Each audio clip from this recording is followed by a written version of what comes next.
saya akan melakukan presentasi tentang One Prestasi dan perbuatan melawan hukum. Pendahuluan, hukum perikatan adalah salah satu pilar dalam sistem hukum perdata yang mengatur hubungan antara pihak-pihak yang terikat dalam perjanjian. Sebuah perjanjian menciptakan hak dan kewajiban yang harus dipenuhi oleh para pihak. Ketika salah satu pihak tidak memenuhi kewajibannya, maka ia dianggap melakukan one prestasi. Konsep ini memiliki dasar hukum yang jelas dalam pasal 1243 Kitab Undang-Undang Hukum Perdata yang mengatur tentang penggantian biaya, kerugian, dan bunga sebagai akibat dari pelanggaran kontrak.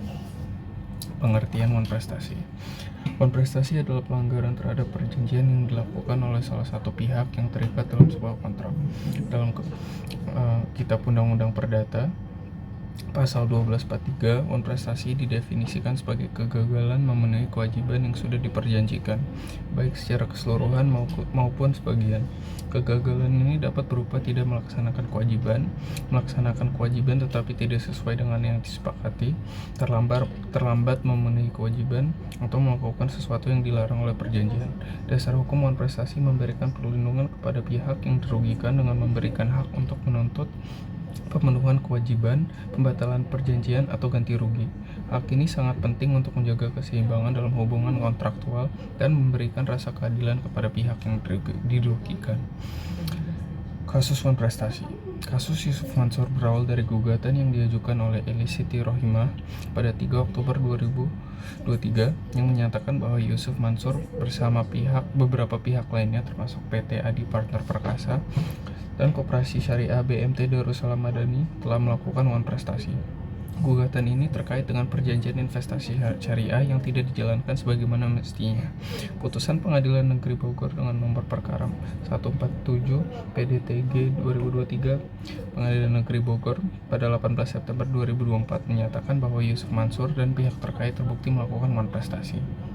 Pengadilan memutuskan Yusuf Mansur dan tergugat lainnya harus membayar ganti rugi sebesar 4,075 miliar kepada penggugat. Jumlah ini lebih kecil dari gugatan awal yang diajukan, yaitu 5,075 miliar. Akibat hukum kasus one prestasi. One prestasi dalam kasus ini terjadi karena Yusuf Mansur gagal memenuhi kewajibannya sesuai kesepakatan. Tidak ada kejelasan mengenai pengelolaan dana investasi dan janji-janji pengembalian keuntungan tidak terlaksana. Hal ini menunjukkan pelanggaran terhadap prinsip kepercayaan yang menjadi dasar perjanjian investasi, terutama dalam konteks syariah, yang seharusnya menjunjung tinggi transparansi dan keadilan. Akibat hukum dari one prestasi adalah hak bagi pihak yang dirugikan untuk menuntut ganti rugi atau meminta pembatalan perjanjian. Dalam kasus Yusuf Mansur, penggugat berhasil mendapatkan putusan pengadilan yang memerintahkan pembayaran ganti rugi. Pengadilan juga menyatakan Yusuf Mansur wajib membayar biaya perkara sebesar 8 juta rupiah. Pengertian perbuatan melawan hukum. Perbuatan melawan hukum atau PMH adalah tindakan seseorang yang melanggar hak orang lain atau bertentangan dengan kewajiban hukum yang diatur oleh peraturan perundang-undangan, norma kepatutan, atau asas-asas hukum yang berlaku di masyarakat, sehingga menimbulkan kerugian pada pihak lain. Dasar hukum PMH di Indonesia diatur dalam pasal 1365 KUH Perdata yang menyatakan tiap perbuatan yang melanggar hukum dan membawa kerugian kepada orang lain mewajibkan orang yang karena kesalahannya menerbitkan kerugian itu, mengganti kerugian tersebut. Kasus perbuatan melawan hukum. Tung Deki sebagai debitur menggugat PT Bank Danamon atas tindakan penghentian kredit kerja secara sepihak dan pelelangan objek jaminan tanpa pemberitahuan yang layak. Kredit awal sebesar 11 miliar rupiah diberikan kepada Linda, istri Deki, dengan jaminan berupa rumah dan toko. Pada Oktober 2022, Bank Danamon menghentikan fasilitas kredit tersebut dengan alasan Deki memiliki utang lain sebesar 1,5 miliar rupiah. Setelah Deki melunasi utang tersebut, bank tetap melelang objek jaminan dengan alasan kredit kerja sebesar 15 miliar rupiah harus dilunasi sekaligus. Debitur mengklaim bahwa tindakan ini tidak sesuai dengan perjanjian dan prosedur hukum, mengingat pembayaran kredit sebelumnya berjalan lancar dan aset yang dilelang ditawarkan dengan nilai jauh di bawah harga pasar. Gugatan diajukan atas dasar pelanggaran perjanjian dan perbuatan melawan hukum oleh pihak bank. Dasar hukum, unsur-unsur, dan bentuk ganti rugi. Dasar hukum yang pertama, pasal 1365 KUH Perdata, tindakan yang melanggar hukum dan menyebabkan kerugian wajib diganti rugi. Nomor 2, pasal 1234 KUH Perdata, perikatan harus dilaksanakan sesuai kesepakatan yang telah disepakati para pihak. Nomor 3, pasal 1338 KUH Perdata, perjanjian yang sah berlaku sebagai undang-undang bagi pihak yang membuatnya. Yang keempat, pasal 1175 KUH Perdata, eksekusi terhadap objek jaminan harus disertai pemberitahuan resmi kepada debitur. Unsur-unsur perbuatan melawan hukum.